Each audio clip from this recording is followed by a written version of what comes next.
Good afternoon, everybody.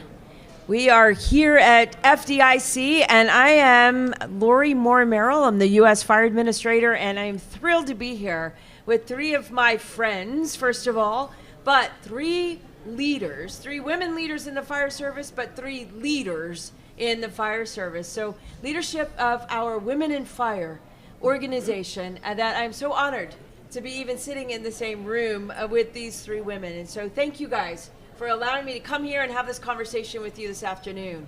So with that, I'm going to ask them to introduce themselves to you. So Tony, if you'll go first. Sure. My name is Tony Washington. I am the president of Women in Fire, also serving as fire chief for the city of Decatur in Georgia for the last 13 years now. That's amazing. Kalia. And good afternoon, everyone, and thank you, Dr. Lori. I'm Kalila Yancey. I am the Secretary Treasurer for Women in Fire, and I'm also a captain in the Baltimore City Fire Department, where I've been for 19 years. And Rachel. Hello, everybody. I'm Rachel Stabell. I am the Vice President for Women in Fire, and I come from Colorado Springs, Colorado, where I'm a current Lieutenant Paramedic.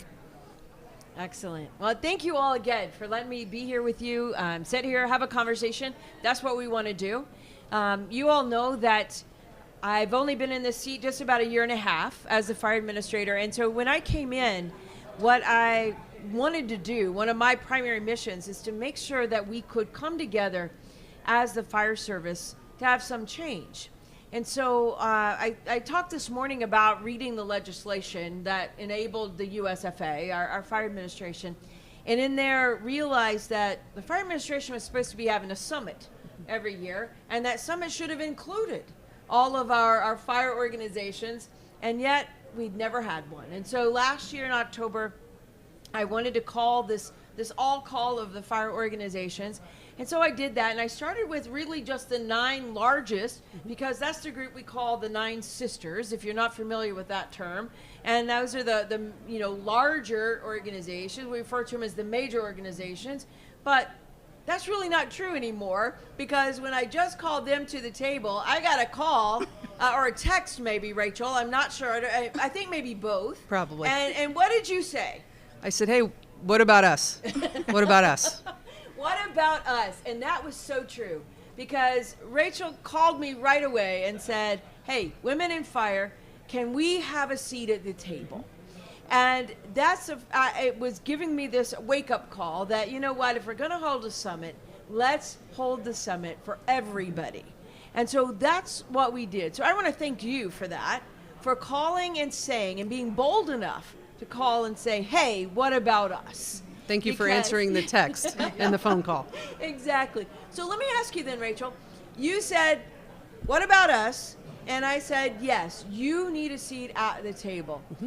So let's just put that in context. What does a seat at the table mean for Women in Fire? Or for you, what is your perspective? What does a seat at the table mean? You know, Women in Fire leadership full-heartedly believes that we represent our members. We use our positions and the things we're doing and our voices to represent the female firefighters out there. And so a seat at the table, while it was myself sitting at that table and doing those things, it meant representation that was unprecedented for our female firefighters in the past. And so I sat there with the weight of the women out there in the job and in the industry and in the fire service, that weight on me and in that great responsibility. And so a seat at the table means a chance for us to be a voice for those members and for those females out there, and to know their issues are my issues are theirs, and the things we can talk about directly reflect and impact their daily jobs to go out and serve their communities, their departments, and their cities and their towns.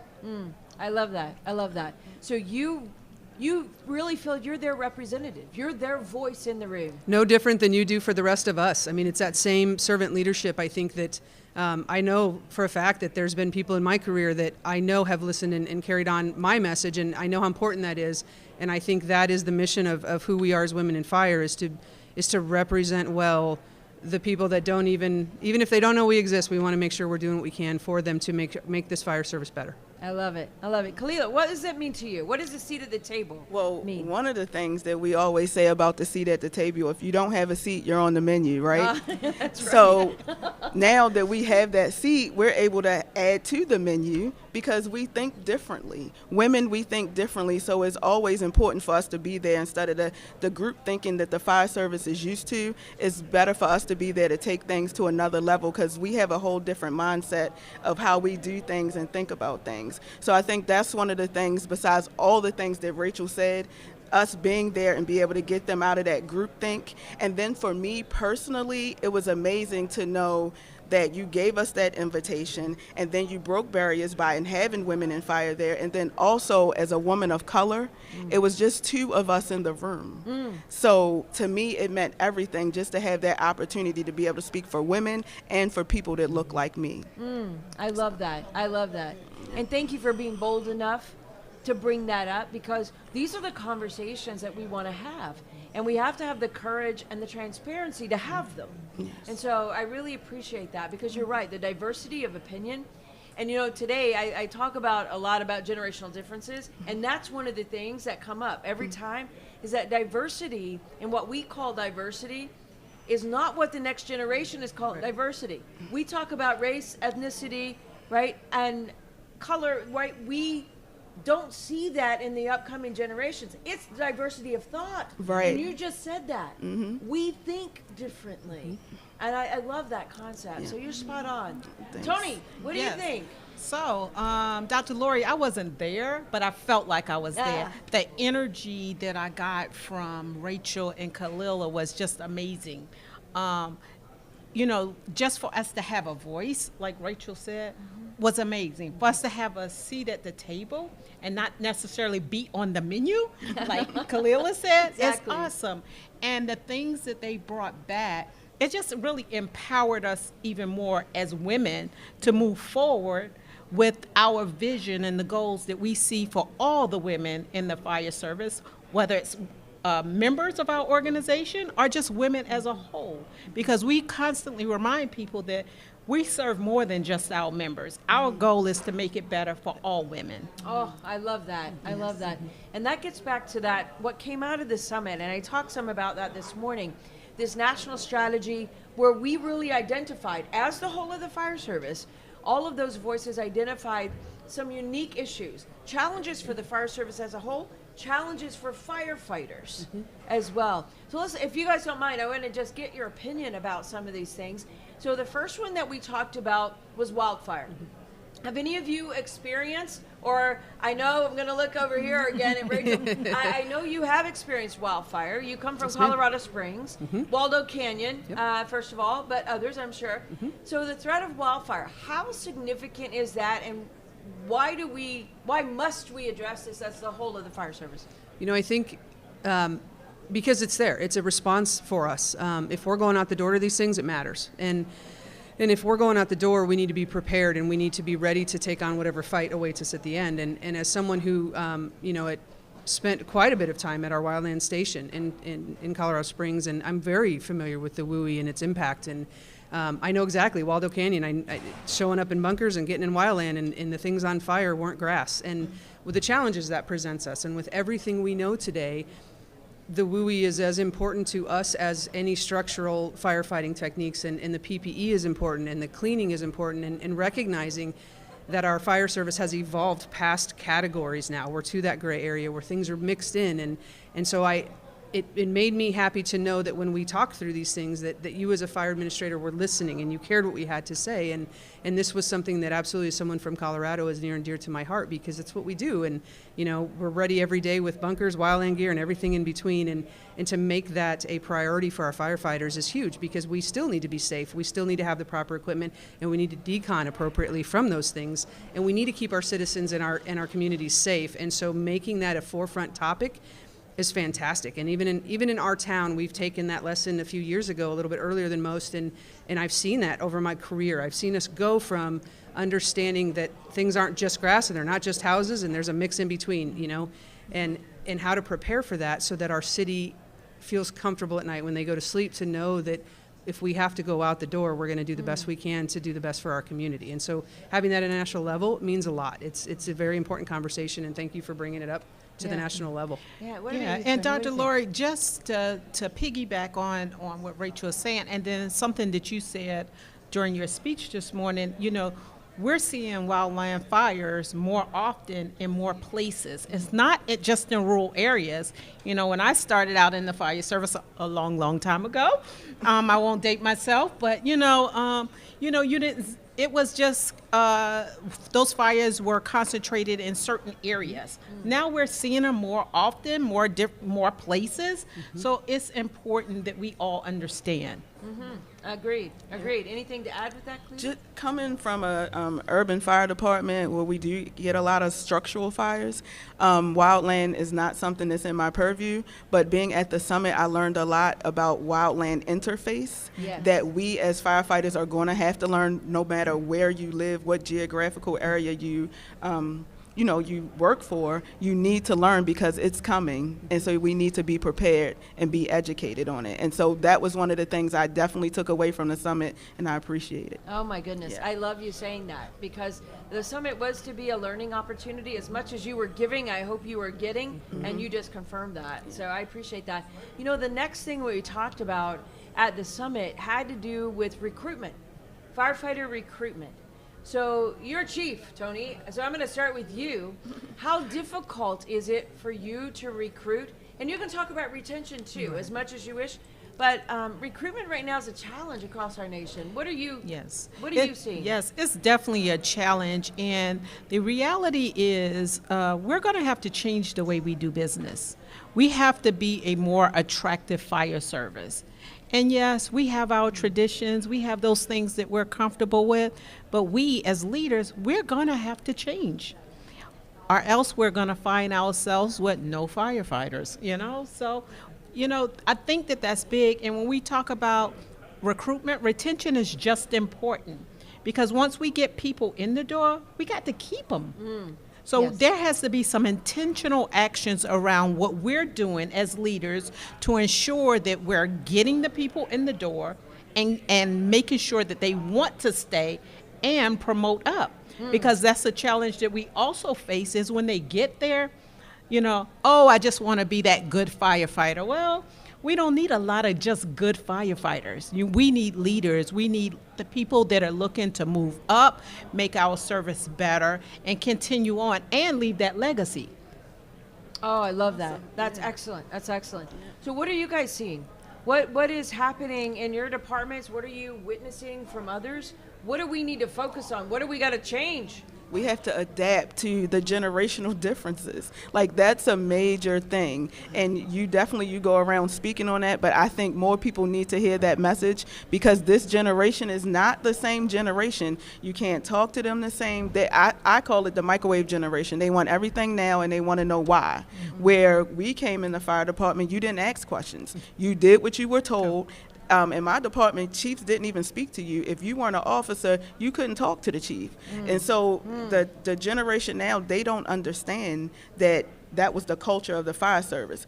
But as the fire service and leaders, we have to be forward thinkers and innovative on ways that we can get them in and keep them, like Chief Washington said. And to do that, we have to adapt. We have to adapt. We have to be able to come to their level and be understanding. And then we also have to change the culture of the ones that have already been in, so that they can understand how to work with them for the retention, because they don't understand. They don't want to take the time to train them, because they don't think that they want to listen or that they can learn. And they just have to do it in a different way. And once the older culture understands that, then we can bridge that gap amongst the younger ones and the older ones, and hopefully help fix this problem. I agree with you. Yeah. And help their kids too. Absolutely. And it's something as simple as, I grew up in the fire service with a map book.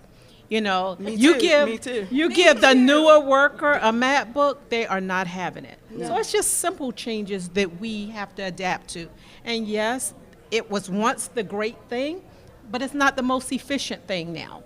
So as leaders, we have to make those changes, not understanding that it's not important to learn your streets, but it's more efficient to do it a different way. Yes, yes.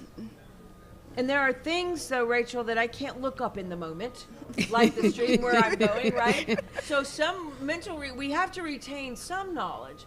And as Khalid just said, we've got to change the way we teach, because they're visual learners. We know that. So how are we going to overcome this challenge of identifying candidates and then training them, keeping them, and helping them succeed.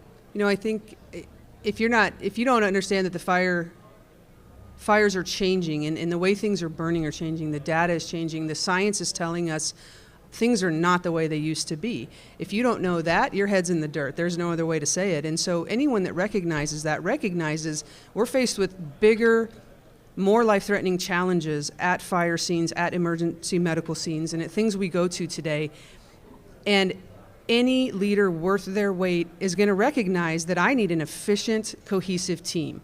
And when we get back to the idea that teams are where we're going to find success, and success means better communities and saving lives, then getting back to that team mentality, that's a no-brainer for recruitment and retention. If you want a good team, you recognize that a quarterback and an offensive line person are not the same.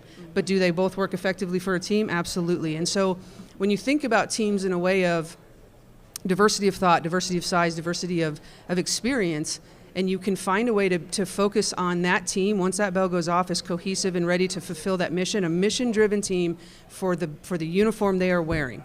That needs to be the focus, because what's out there is trying to kill us. We need to not be doing that behind the walls. We need to go out there as one unit and perform our tasks seamlessly, and the best way to do that is promote teamwork and unity and teamwork. And if you want to solve recruitment and retention, you start showing a fire service that's united as a team and focused on their mission. Your differences you can have fun in the firehouse all day. I love it. I love the firehouse. But when that bell goes off, that person is your teammate. So you better find a way to have a good time and create that cohesiveness, because we're going out to do what we do for strangers. Let's do that for our brothers and sisters inside the firehouse. And that, to me, once we get to that point and we have leaders that foster that kind of environment, there's places in our country that are phenomenal for recruitment and retention. And what you've done with the summit is kept those from siloing up. You're saying, hey, folks that are great at this, share what you've done. Folks that aren't great, pay attention. And that's why the one voice is so important, because it's given us a platform for those things to be looked at and explored. Who's doing it well and who's not, and how do we all get on the same page with this? Yeah, that's awesome. And you guys have it. I love this insight. I really want to sit here and take notes because the things you all are saying are spot on. Spot on.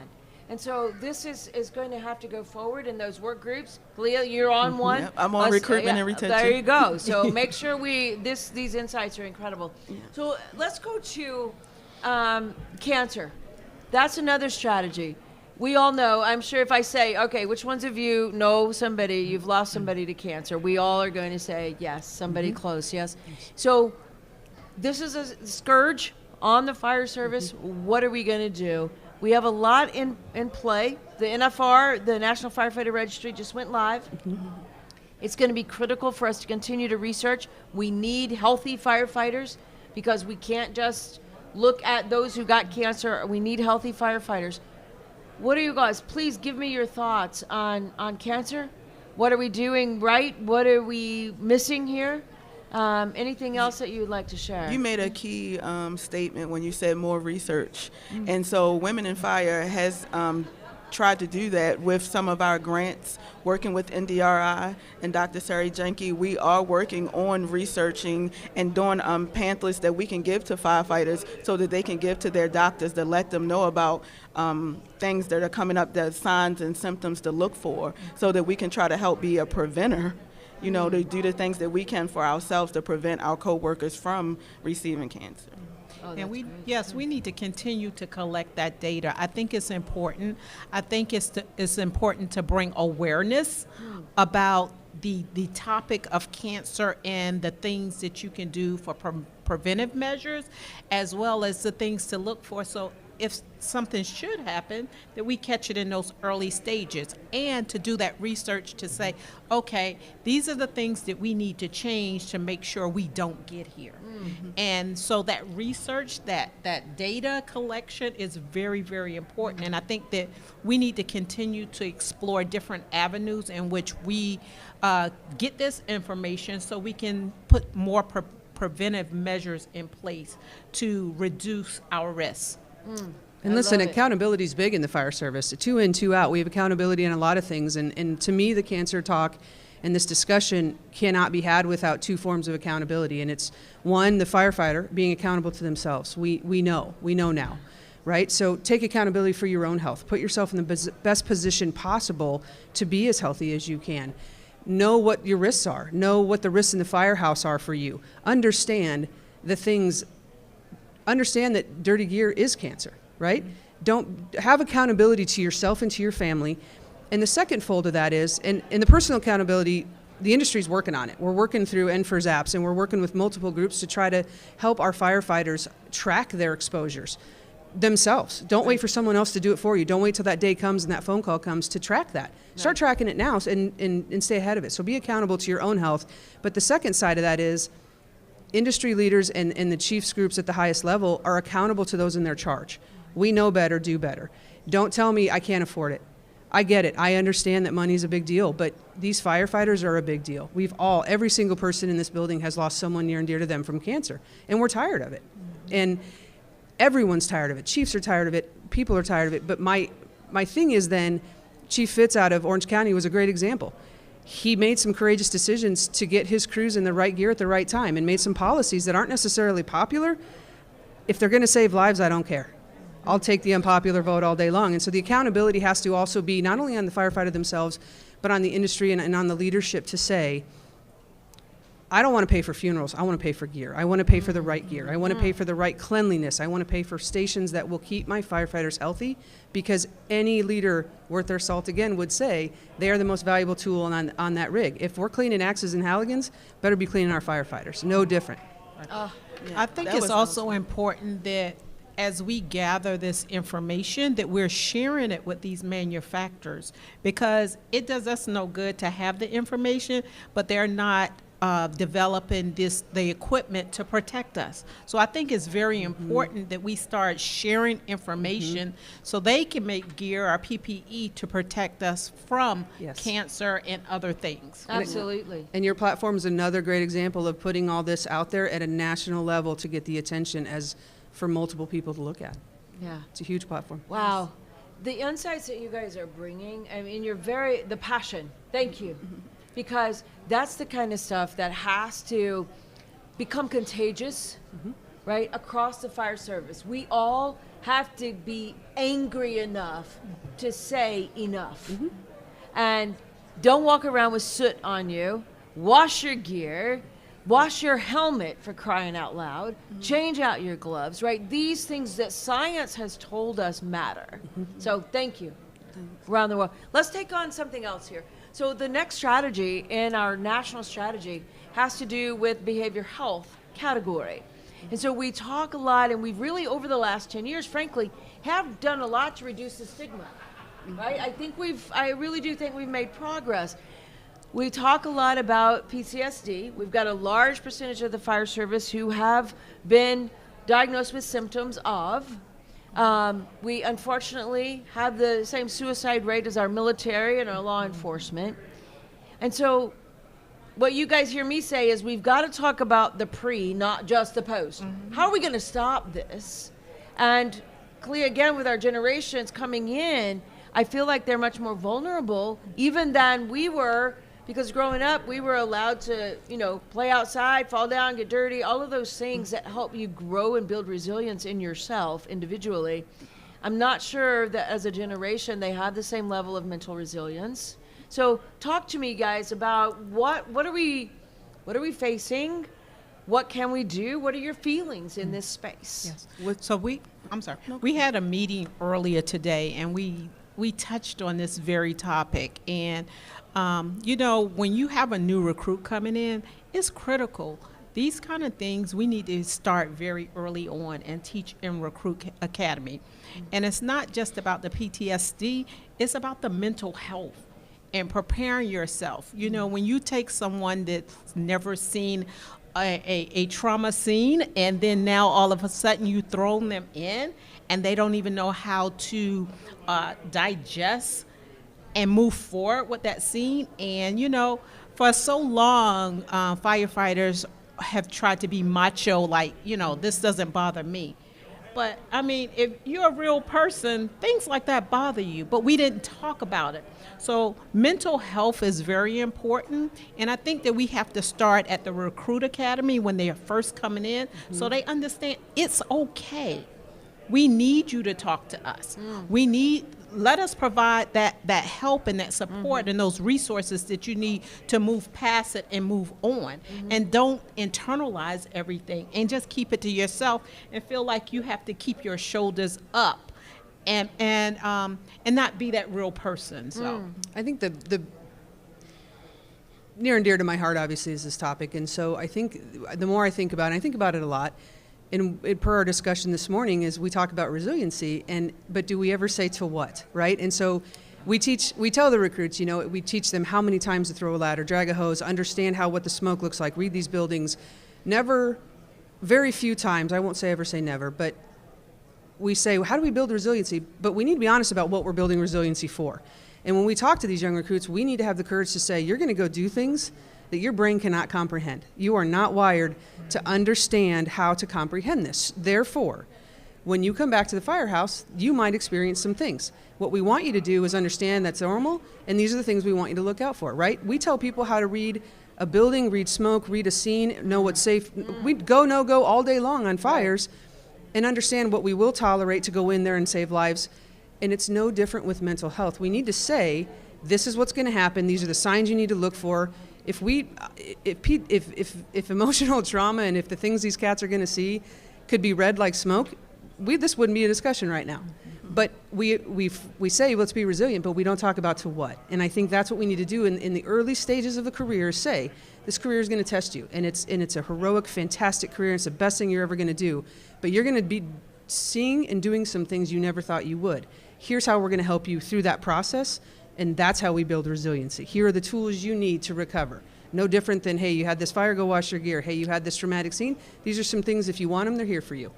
And I think we just need to be honest and real about the mental threat to our new firefighters so that they understand a lot of these cats can cope just fine given the right skills. So let's give them the opportunity to do that early on. Let's not wait until they're broken to say, oh, how do we build resiliency back up in you? Be honest with them in recruit school, because I guarantee you they're going to say, okay, I take that on. They raised their hand and they did that honorable thing and they want to serve their community. But let's be honest with them about the risk they're going to be in, and let's be honest with them about the help that's out there. To me, that's as important as anything. We say resiliency, but I want to say, tell them why. Yeah. So some of that, Rachel, just to capitalize, I want to come to you, Kalila, but to capitalize on what you just said, the resiliency to what? How much of a role do you think that technology advancement has played in the lack of resilience in people in general, but certainly in the generations that we are now hiring? How much of a contributor is that to lack of resilience? You want me to get this? Because that's what I wanted to talk about. Yeah, go ahead. So, not to take Rachel Sean, but that's what I wanted to say. Oh, we expect a lot out of a generation that has not been taught that, because they're lacking people skills. Their phone is their people. They don't go outside and play like people used to do to build the resiliency for when things tough happen to you, or to not understand, different things and life happens, let alone traumas and things like Rachel was saying. All they know is their phone. That's their coping skill. That's their mechanism. That's their reality. That's their reality. So we have to learn how to adapt and change that. And on a positive note, everything that Rachel was saying is right on. Like my department, I can say we hold, when a new recruit class starts, we typically start on a Wednesday. On a Friday, we have what we call Family and Friends Night. And we bring in all the recruits with their families so they can understand the dynamics that it's going to take for them to get through this academy, all that, so your wife or your husband understand you may be tired when you come home, the kids. But then we also bring in the group that we use, BHS, Behavioral Health Services. They have a whole piece that night so that they can go over and give them all the resources and tell them everything they need. So we do try to start from the beginning, because we saw that being an issue with a lot of people, and especially the younger generation. And I'll add on to that too. I think also the thing we haven't really given, I feel like we haven't given much thought to, I'll say we collectively, is that the generation coming into the fire service is a generation raised in technology and raised on their phones and raised with starting at 9/11, raised with active shooter, raised with mass trauma, raised with, I can't think of any generation before us that speeds are faster, cars are more technology, they have more going on. This is a generation that was raised with almost a numbness to a lot of social things that are terrible. Absolutely. And then we put them in a position where now it's not numb on a screen. You're physically there. You can hear, you can see, you can smell, you can have all those tangible experiences. This isn't a video game anymore. These are real people in real life. Yes. And how do we bridge that gap for them then? Because with that brings a lot of good things, because, you know, they grew up with it, but now they are the person there doing it. This isn't Call of Duty, this is real life stuff. And no different than the military deals with that as well. So there are some challenges with that, and that technology, and the fact that the generations today have been raised with all of those things. And so helping them bridge that gap to, I've seen it, I'm numb to it, to holy cow, I'm right here in the middle of it, and how do I not forget it, how do I process that in a way that is unwiring from a video game or any other experience that they've had with those things. And to Dr. Lori, I think that we as fire service leaders, fire service chiefs and training chiefs, we have to be intentional about giving direction of spending more time. You know, during your 12 weeks of recruit training, you know, 4 hours isn't enough to spend on the mental health aspect. Not at all. You know, we have to spend more time so it's ingrained in them and they understand, and it's not just, oh, we checked that box. So I think that that's going to be important too. You know, and I often compare us to the military, and we can watch the military for indicators about ways forward for us because we run in parallel. And so they're dealing with the same exact scenario. And the Army in particular has developed something called Ready and Resilient.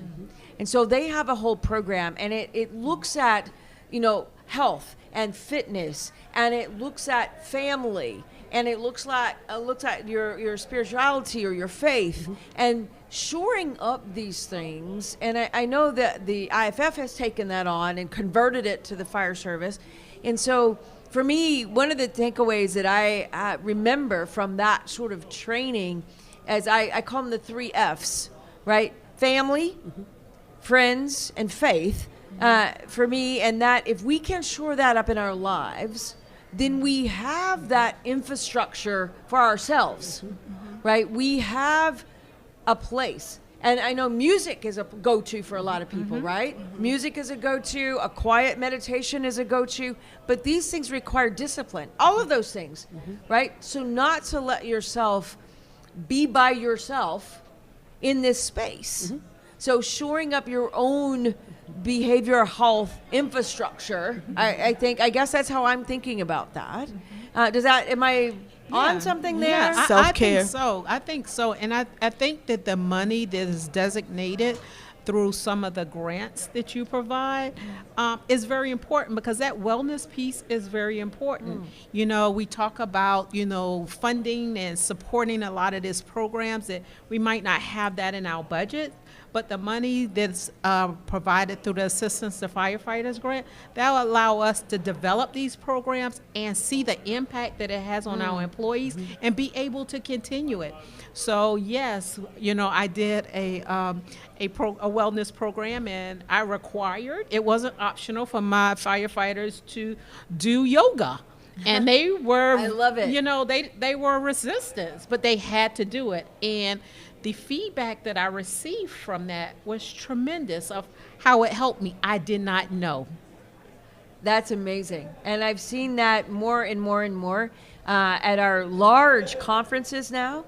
There is 7 a.m. yoga or whatever, 5:30 a.m. yoga. And these firefighters are lining up for it. They're out the door. And so that's spot on, spot on. All right, I'm going to take you to the last strategy. When we talk about our national strategy, and you know, we talk a lot about all of our fire departments about community risk reduction. We're all into CRR, right? That's been a wave for the last few years, and focusing on reducing risk, because if we can reduce the risk, we make the response environment better for our responders, right? It's better, it's safer for you going in if I have reduced the risk before. In FEMA, we call that building resilience. Right? If I can build resilience in a community, then if disaster comes, it's not as devastating and recovery's faster. Same concept, right, as community risk reduction. So for us, that space resides around, in part, building codes and standards. So building codes and standards, they're all over the place across the U.S. It's very frustrating, the lack of consistency. So tell me about your insights share with me, what do we need to do? What are we missing? Where can we go? How important building codes and standards? Rachel. And I'll speak again to the WUI concept of building codes and standards is, for us in the western states and obviously more and more across the United States is, help us help you. I love that. It's not if, it's when. It's when the next fire comes rolling through. And for us in Springs, it's always Waldo 2. And it was terrifying. Every night I'd be at the station. I think, man, I hope it's not while I'm on shift. I don't want to do that again.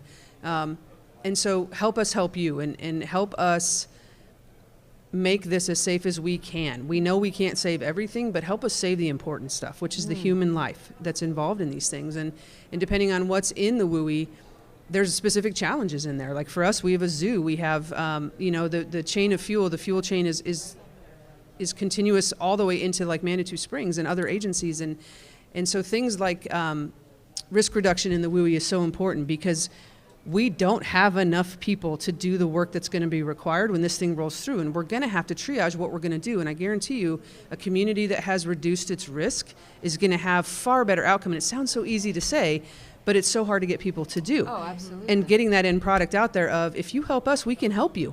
If you don't help us, we're going to try, but holy cow, we got to triage that stuff. And so just that realization of helping the community understand, we can't do it all. We need your help. We don't have enough firefighters. We just don't. And even if I did, I don't know what we're going to be looking at. Who knows what the winds and the climate and who knows what the resources. I mean, any given summer, you know that mutual aid and the help coming is going to be sparse. We're spread so thin during the regular season. Absolutely. And so I think the reality is if we can get our communities to help us, we're going to have way better outcomes. And so that's so valuable to us, I know for sure in Colorado, but across the country, that part is just, it's just clutch. If Fire we want is to... everyone's fight. It is, and we know the stats, we know the data, house-to-house ignition, and if we can just draw the line and get it done, and you can help us get that line drawn before it hits those neighborhoods, think of what we can save. So That's spot on, Rachel. Spot on. And I think for us, it was almost a tagline of make yourself savable, right? If you make yourself savable by doing some of these things that reduce the risk early, then may give us time to get firefighters to you to rescue. And it's the harsh truth of a lot of things that sometimes you just got to do. When I say, hey, you need to create defensible space around your home, but I love these trees. Do you love the trees more than you love potentially your life and your family's life? Because that's what we're looking at, and that's what we're talking about. Yes. And those harsh realities have to be sometimes placed back in the community's hands to say, you need to decide that because otherwise I'm going to decide it for you, and I don't know that you're going to like the answer. So think about those things. What would you do? These people walk around and say, I would defend my family for these things. Cool, then cut that tree down. Right. Because it's that tree or your family's life potentially, and please don't make us make that decision. I love that. I think that's too about bringing that awareness. This is all about awareness because I think people look at, oh, you're making me spend more money. It's just about, these companies making more money, and that's why you're making me do this, this, and that. No, it's about saving a life. And when we put the reality in front of them, hey, you don't do this. Every fire is different for us. No fire is alike. So we never know what can or what will happen until it happens. So if we put those realities in front of them and make them more aware of what could happen if you don't do this, or here is the impact of a sprinkler system, Yes. I think that's very important. And I think we have to give, before when I first came in the fire service, they didn't like to say, oh, death, death, death. But I think that now those are realities that if you don't do this, this is what happens. Someone will lose or can lose their life.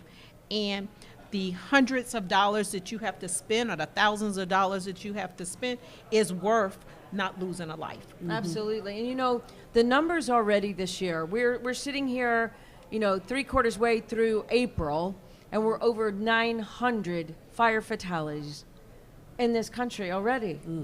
And not even to mention the numerous more displacements. How many people have nowhere to live because of a fire? So it's death, yes, displacements even greater.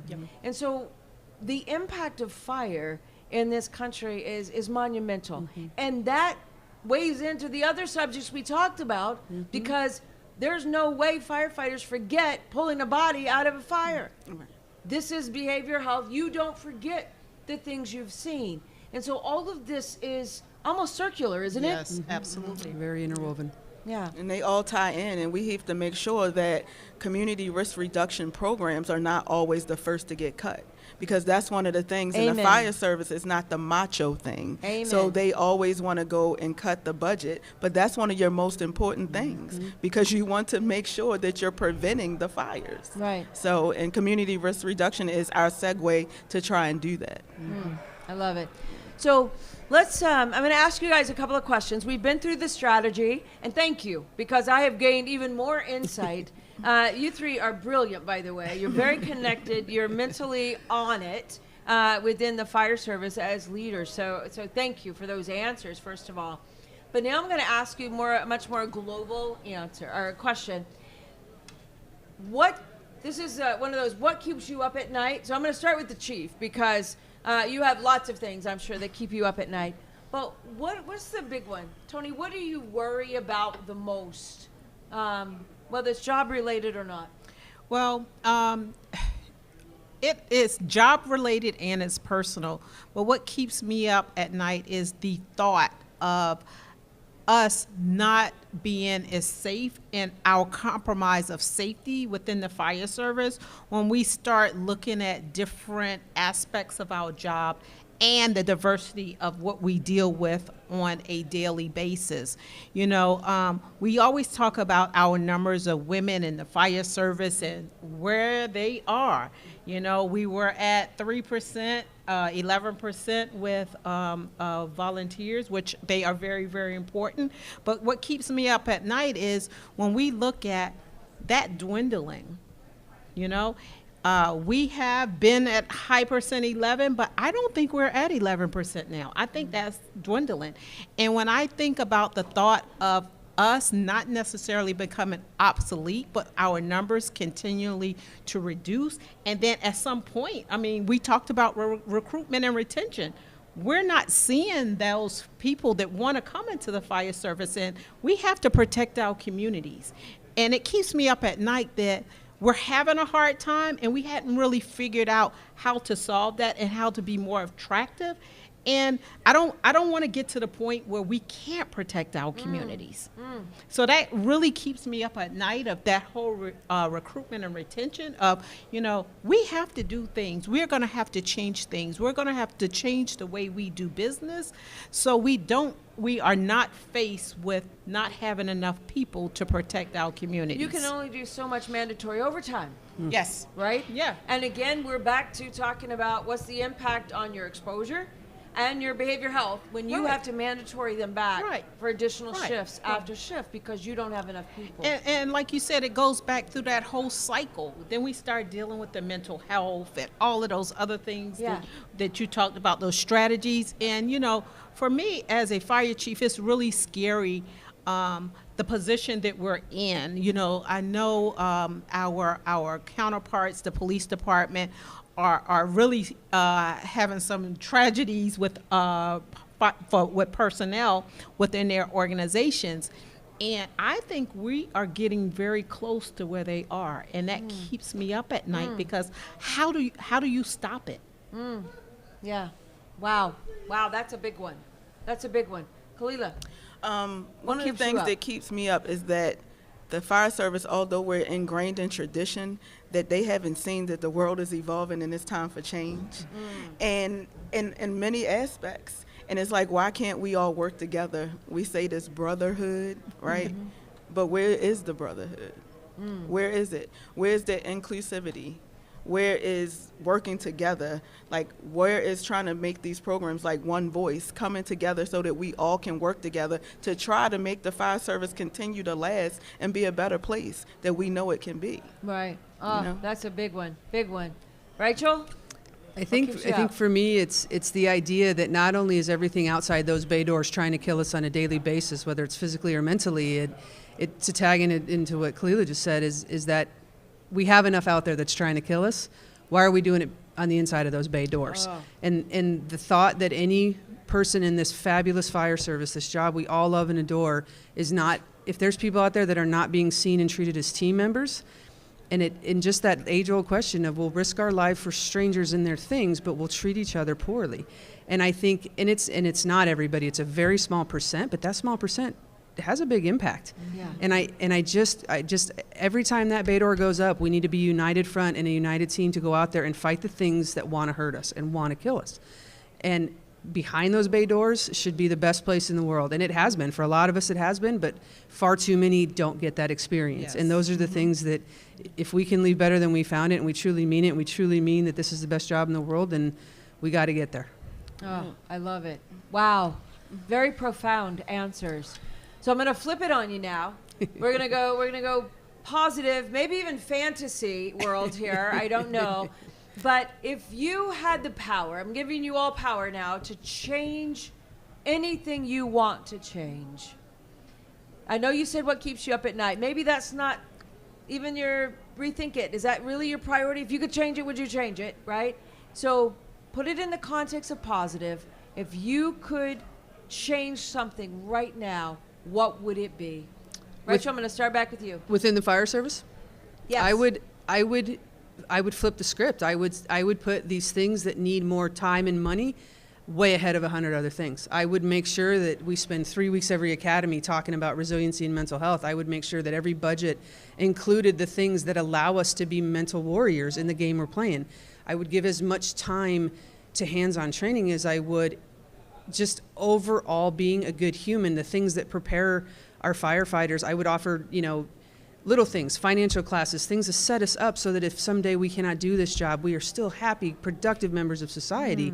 And honestly, I think I would sprinkle fairy dust over the overall leadership of the fire service in our country. And I don't mean from you, I mean in that middle area, to be inclusive and supportive of the team going out the door, and put who they are first, and put your money where your mouth is on those things. Flip the script on what we know we need, but it's always too much money or not enough time.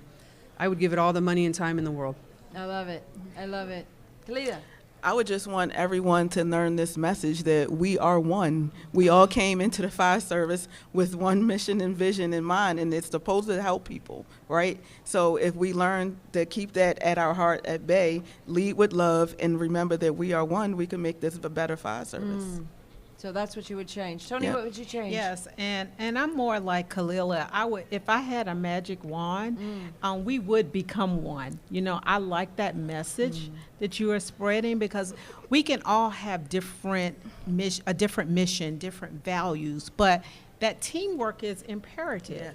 And if we're going to change things, if we're going to help people, if we're going to continue on, we have to operate as that one big family that we say we are, and set aside our difference, because we all are working for the same end result. And that's to make sure that everyone is safe. I love it. I love it. And thank you for bringing back in the one voice. As you all know, that has become the mantra, the fire service one voice. And that's the mantra and the mission, Yes. right? We all need the seat at the table. We all want to facilitate change. And I like to think of that as being part of, transformational leadership. It's a mindset. And Rachel, you point out that middle management, we want them to be not just servant leaders, but transformational leaders. And this transformational leaders say, all hands on deck, come with me, right? And so that's what we want today. And that fire service one voice. I thank you all for touting that, for saying that is it. And so I'm going to give you one more shot. What gives you hope? I hope you're going to say one voice, fire service, but no, what gives you hope today for the fire service? What gives you hope? What gives me hope is actually you and with the work that you are doing. We see the fire service changing before us. You have leaders in the fire service come together that would not even talk to each other at one point. We all have a seat at the table now. So you are our hope. Tony, thank you. I set that up well, didn't I? No, I'm kidding. That was so gracious. Thank you. We all Kalita? concur, because you saw I was saying you, and then Tony got the mic. But no, seriously, you're making a difference. I think everybody sees it. Everybody knows it. If they aren't, it's time to get on the bandwagon and get with it, because you are it. Oh, Yeah. thank you. That means a great deal to me. Thank you both. Yeah.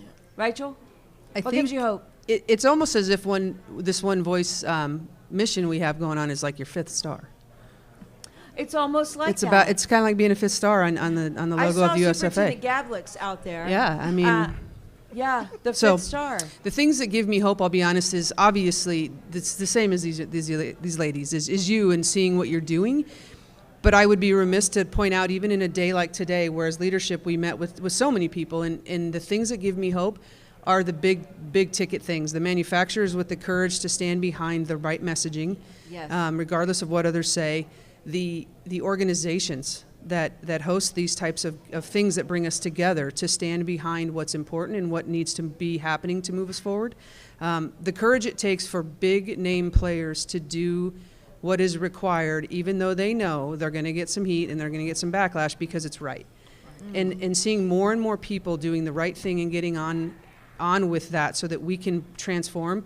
Fire service isn't going to move immediately, but we're going to make little adjustments as we go, and it's going to take those big institutions. It's going to take USFA. It's going to take a lot of the big name sponsors. It's going to take FDIC. It's going to take these big players to do the right thing, stand behind it, take the flak, and move forward. Right. And so that is what is in this week has given me hope to look around and see that, and know that the things we're doing, that it matters. You know, the amount of time you're spending out doing these things, it matters because you're tired.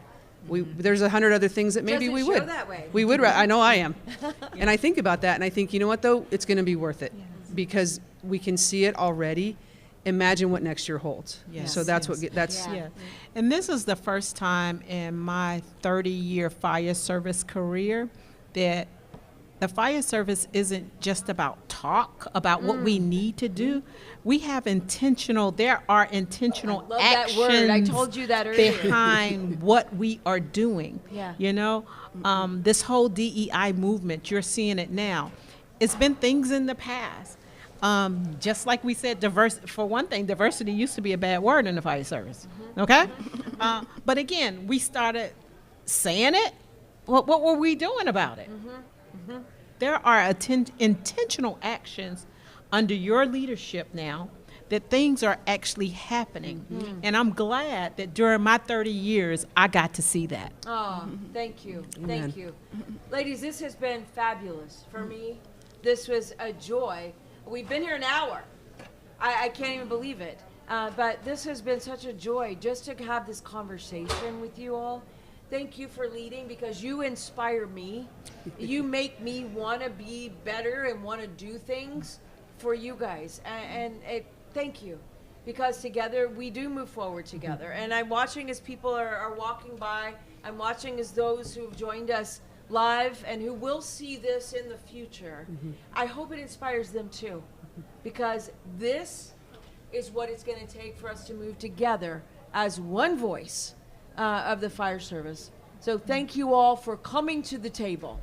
Thank you all for sitting in your seat at the table and for leading boldly. So thank you. This was a joy for me. Thank you, Thank Dr. you. And can we close on another collaboration that we have with you all and Superintendent Gablitz? Absolutely. Since Women he's in standing Fire outside. Weekend, June 23rd to the 25th. Please go on their website and sign up. We would love to see you there. Women in Fire's First first ever. year, and we'll keep it going.